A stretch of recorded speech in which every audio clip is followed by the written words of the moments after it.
మన భూమికి ఆ పేరు ఎలా వచ్చిందో ఎప్పుడైనా ఆలోచించారా? హిందూ పురాణాల్లో దీనికొక అద్భుతమైన కథ ఉంది. ఈ కథలో విష్ణుమూర్తి, ఇద్దరు రాక్షసులు, ఇంక వింతగా చెవి గులిమి కూడా ఒక ముఖ్య పాత్ర పోషిస్తుంది. అవును, అసలీ కథేంటో ఈరోజు మనం తెలుసుకుందాం. సరే, అయితే కథ ఎలా మొదలవుతుందంటే, బ్రహ్మదేవుడు వేదాలను సృష్టించడం పూర్తయ్యిందో లేదో అప్పుడే విష్ణువు చెవిలోంచి, అవును, ఆయన చెవి గులిమిలోంచి 2 జీవులు పుట్టుకొచ్చాయి. వినడానికి చాలా వింతగా ఉంది కదా, కాని కథ మొదలయ్యిందే ఇక్కడ్నుంచి. ఆ పుట్టుకొచ్చిన వాళ్లే మధు, కైటబులు. వీళ్ల కథే ఈరోజు మనం చెప్పుకోబోయేది. విశ్వం యొక్క చెవి గులిమి నుంచి పుట్టిన ఈ రాక్షసుల ఆవిర్భావం గురించి ఇప్పుడు చూద్దాం. మరి వీళ్ల పేర్లక్కూడా ఓ అర్థముంది. ఒకడికి ఎప్పుడు తేనె అంటే మధు కావాలని ఉండేది, అందుకే వాడి పేరు మధు. ఇంకొకడు అచ్చం కీటకంలా అంటే కీటలాగా ఉండేవాడు, అందుకే వాడి పేరు కైటభుడు. వీళ్ళిద్దరూ ఆ ఆదిశేషువు పడుకున్న విశ్వజలాలను తాగి అమాంతం పెరిగిపోయారు.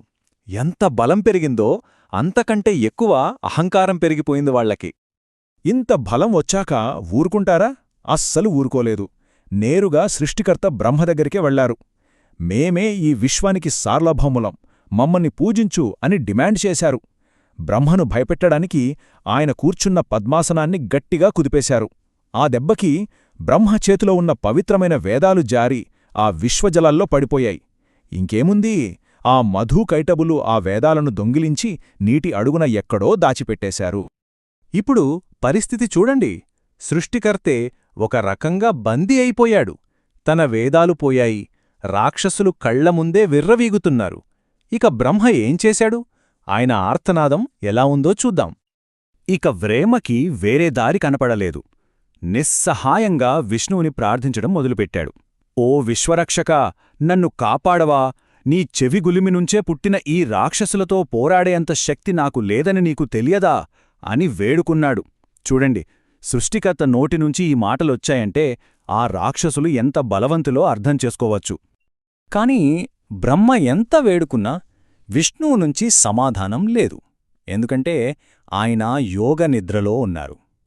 యోగనిద్ర అంటే అటు పూర్తిగా మెలకువగా ఉండరు, ఇటు పూర్తిగా నిద్రలోనూ ఉండరు.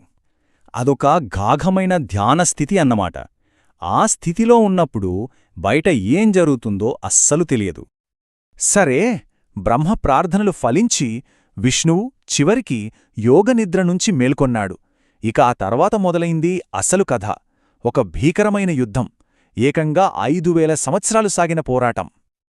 ఆ రాక్షసులు సామాన్యులు కాదు కదా, అందుకే వాళ్లను ఎదుర్కోడానికి విష్ణువు కూడా ఒక ప్రత్యేకమైన మహాశక్తివంతమైన రూపాన్ని ధరించాడు.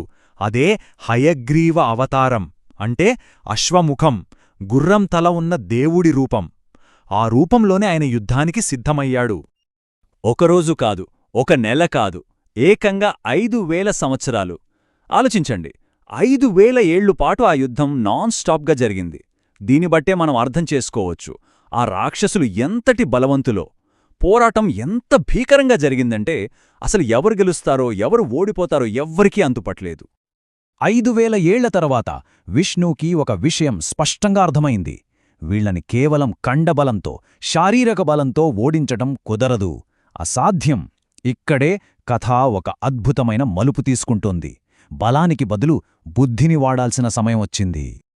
ఇక మొదలైంది అసలైన మైండ్ గేమ్. శారీరక యుద్ధం ముగిసి బుద్ధిబలాల పోరాటం మొదలైంది. ఇది సృష్టి భవిష్యత్తునే మార్చేయబోయే ఒక దివ్యమైన ఎత్తుగడ. విష్ణువు వెంటనే తన వ్యూహం మార్చాడు. ఆయుధాలన్నీ పక్కన పెట్టేసి ఆ రాక్షసులతో ఎంతో వినయంగా ఇలా అన్నాడు: మీ శక్తి అమోఘం, మీ పరాక్రమానికి నేను ముగ్ధుడనయ్యాను. అందుకే మీ ఇద్దరికీ ఒక వరమివ్వాలనుకుంటున్నాను. మీకు ఏది కావాలంటే అది కోరుకోండి, ఇప్పుడే ఇస్తాను అన్నాడు. వాళ్ల అహంకారాన్ని దెబ్బకొట్టడమే ఆయన ప్లాన్. ఇక చూడాలి, ఆ పొగడ్తలకు మధు, కైటభులు ఉబ్బితబ్బిబ్బైపోయారు. అహంకారంతో కళ్ళు మూసుకుపోయి, ఓహో, మేమా వరాలడుక్కునేది, మేము విజేతలం, మేమే వరాలిస్తాం, నువ్వే మమ్మల్నేదైనా వరమడుగు, అడిగిందిస్తాం అన్నారు. అంతే, తెలియకుండానే విష్ణువు పన్నిన వలలో వాళ్లే వచ్చి చిక్కుకున్నారు.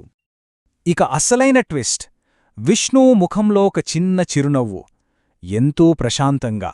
అలాగా, అయితే సరే, మీ ఇద్దర్నీ చంపే శక్తిని నాకు వరంగా ఇవ్వండి అని అడిగాడు. వాళ్ల గర్వాన్నే వాళ్లకి ఉరితాడుగా మార్చేశాడు. ఆ మాట వినంగానే అంతా నిశ్శబ్దం. ఒక్కసారిగా వాళ్లకర్థమైపోయింది తాము ఎంత పెద్ద తప్పు చేశామో, తమ అహంకారమే తమని ఎలా ముంచేసిందో ఆ క్షణంలో వాళ్లకి తెలిసివచ్చింది. ఇచ్చిన మాట తప్పలేరు, కాని ప్రాణాలు పోగొట్టుకోవడానికి సిద్ధంగా లేరు. అందుకే చివరి ప్రయత్నంగా ఒక తెలివైన మెలిక పెట్టారు. సరే, నువ్వు కోరినట్టే చంపుకో, కాని ఒక్క షరతు, మమ్మల్ని నీరు లేని చోట చంపాలి అన్నారు. వాళ్ల ఆలోచనేంటంటే, చుట్టూ చూస్తే అంతులేని విశ్వసముద్రం. ఇక్కడ నీరులేని చోట ఎక్కడుంటుంది? ఇది అసాధ్యం కదా అని వాళ్ల ధీమా. కాని వాళ్లు విష్ణువుని తక్కువ అంచనా వేశారు.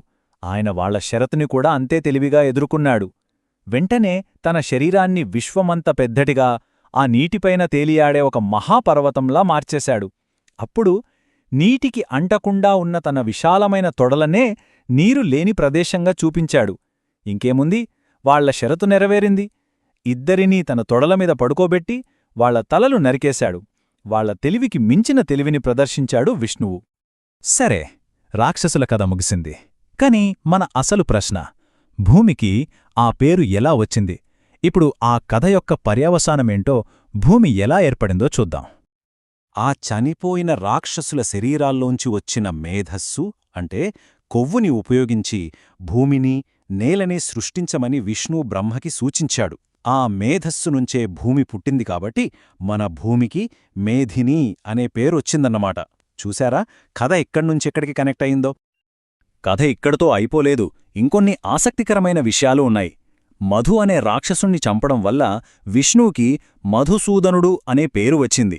ఇంకా ఆశ్చర్యకరమైన విషయమేంటంటే, ఆ రాక్షసుల శరీరాలు 12 ముక్కలై అవే భూమి యొక్క 12 టెక్టానిక్ ప్లేట్లుగా, అంటే భూకంప పలకలుగా మారాయని పురాణాలు చెబుతున్నాయి. అందుకే రాక్షసమూలం నుంచి వచ్చిన ఆ మట్టిని తినడానికి పనికిరాదని, అపవిత్రమైనదిగా భావిస్తారు. సరే, వేదాలు తిరిగి దొరికాయి. బ్రహ్మ తన సృష్టికార్యాన్ని మళ్లీ మొదలుపెట్టాడు.